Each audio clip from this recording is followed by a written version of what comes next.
2 دن گزرنے کے باوجود ایک مذہبی جماعت کے قائد کو گرفتار کرنے کے بعد جو صورتحال پیدا ہوئی ہے وہ تاحال اس پر قابو نہیں پایا جا سکا۔ اگرچہ چند شہروں میں کچھ حد تک معمولات زندگی یا شاہراہوں پر ٹریفک بحال ہوئی ہے، مگر یقین سے کچھ کہنا مشکل ہے۔ یہ صورتحال کیا پیغام دے رہی ہے اور اس پیغام کو کس طرح سے لیا جانا چاہیے، اس پر بات ہوگی۔ میں ہوں ملک ظہیر بابر۔ اگر آپ نے یہ چینل سبسکرائب نہیں کیا تو اس چینل کو سبسکرائب کریں۔ ناظرین، دنیا بھر میں ایک مسلمہ اصول ہے کہ انتہا پسند عناصر، چاہے وہ سیاسی ہوں چاہے وہ مذہبی ہوں، ان کا اپنا ایجنڈا ہوا کرتا ہے۔ وہ ریاست کے قانون کو تسلیم نہیں کیا کرتے، وہ قانون کو اپنے ہاتھ میں لینے کو ترجیح دیتے ہیں، اور اس ضمن میں وہ کسی اخلاقی قانونی پہلو کو ہرگز اسے قبول نہیں کرتے۔ یعنی کہ وہ اپنے ایجنڈے کی تکمیل کے لیے حکومت کو یا ریاست کو تابع فرمان بنانا چاہتے ہیں، اور اس کے نتیجے میں مخصوص اہداف کے حصول کے لیے کوشاں رہتے ہیں۔ وطن عزیز میں تحریک طالبان پاکستان نے جو کاروائیاں کی وہ کس سے ڈھکی چھپی نہیں ہے۔ ہماری فورسز نے پھر آپریشن کیا، قبائلی علاقوں میں امن قائم ہوا، قبائلی علاقوں میں پاکستان کا جھنڈا سر بلند ہوا، مگر اس کے نتیجے میں جو طویل قربانیاں دی گئیں، جو وسیع پیمانے پر جان و مال کا نقصان ہوا، وہ تاریخ میں موجود ہے۔ ناظرین، ہمارے یہاں کراچی میں جو کچھ ہوتا رہا، متحدہ قومی موومنٹ جس انداز میں پورے شہر کو جرگہ مار بناتی رہی، اور الطاف حسین جو 7 سمندر پار ہونے کے باوجود کراچی کی نبض پر جن کا ہاتھ تھا اور جب چاہے وہ شہر کو بند کر دیتے تھے، وہ بھی ایک کھلا راز ہے۔ اب یہ جو مذہبی جماعت ہے، اس کا جو ایجنڈا ہے، جو فرانس کے سفیر کی ملک بدری کا معاملہ ہے، 20 اپریل کی جو ڈیڈ لائن تھی، وہ تمام ایک طرف، مگر سوال یہ ہے کہ قانون کو اگر کوئی اپنے ہاتھ میں لے گا، چاہے وہ مذہب کو بنیاد بنائے گا، چاہے وہ لسان کو بنیاد بنائے گا، چاہے وہ سیاست کو بنیاد بنائے گا، تو حکومت اس کو کس طرح سے اس سے نپٹے گی۔ بہت دفعہ ہو چکا اور ماضی میں بھی ایسے واقعات ہو چکے، مگر ہمیں بطور قوم ایسے واقعات کو فراموش کرنے کی عادت ہے۔ شاید بظاہر یہ کہا جا سکتا ہے کہ ہم اس قسم کے لوگ ہیں جو واقعات سے سبق سیکھنے کو ترجیح نہیں دیتے، بلکہ یہ خیال کرتے ہیں کہ کوئی نیا واقعہ ہو اور وہ اس کے نتائج پرانے واقعات کے برعکس ہو، مگر ایسا ہوتا نہیں ہے۔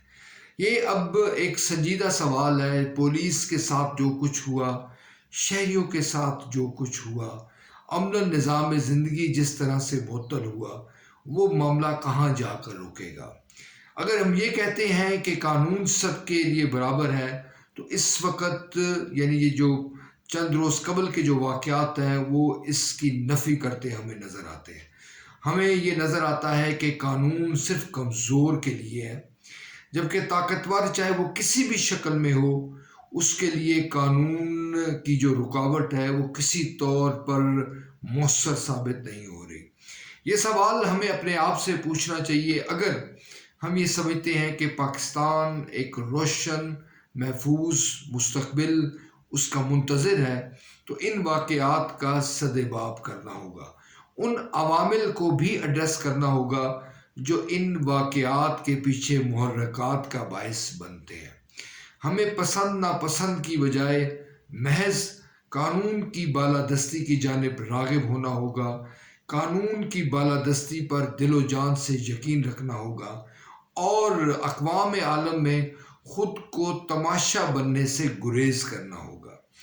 دنیا اس وقت گلوبل ولیج بن چکی ہے، اور گلوبل ولیج کا مطلب یہ ہے کہ آپ کے جو مسائل ہیں، آپ کے اندر جو کچھ ہو رہا ہے، وہ محض اس کا اثر آپ پر نہیں ہو رہا، بلکہ دنیا بھر میں ہو رہا ہے۔ دنیا بھر میں آپ کا ایک امیج بن رہا ہے، آپ کا ایک تشخص بن رہا ہے۔ لوگ آپ کو کس نگاہ سے دیکھتے ہیں، وہ دراصل آپ کی جو داخلی پالیسیاں ہیں اس کا نتیجہ ہوا کرتے ہیں۔ ہماری جو سیاسی جماعتیں ہیں، یقیناً ان کی ترجیحات یہ نہیں ہیں۔ بلیم گیم ہے، وہ قومی اداروں کو ہدف بناتی ہیں اور قومی ادارے یہ کہتے ہیں کہ چونکہ وطن عزیز میں جمہوریت موجود ہے لہٰذا جو سیاسی قیادت ہے یہ اس کی ذمہ داری ہے. غرض معاملہ کچھ بھی ہو، وقت آ گیا ہے کہ ہم اپنے اندرونی اختلافات، اندرونی مسائل بین الاقوامی سطح پر اپنے لیے شرمندگی کا باعث نہ بننے دیں. جو کچھ ہوا اس سے سبق حاصل کیا جائے، پارلیمنٹ کے اندر ایک سیشن بلایا جائے، اپوزیشن کو دعوت دی جائے، حکومت آگے بڑھے اور اس ضمن میں کچھ بھی قانونی کارروائی کرنی ہے وہ کی جائے. یہ اگر کالعدم تحریک طالبان نے مسلح جدوجہد کی تھی تو گزشتہ جو واقعات ہوئے ہیں وہ بھی اس بات کی گواہی دے رہے ہیں کہ مسلح جدوجہد یہاں پر بھی کسی نہ کسی شکل میں جاری ہے. ناظرین، پاکستان ایک اسلامی ریاست ہے، ہمارے یہاں اکثریت مسلمانوں کی ہے.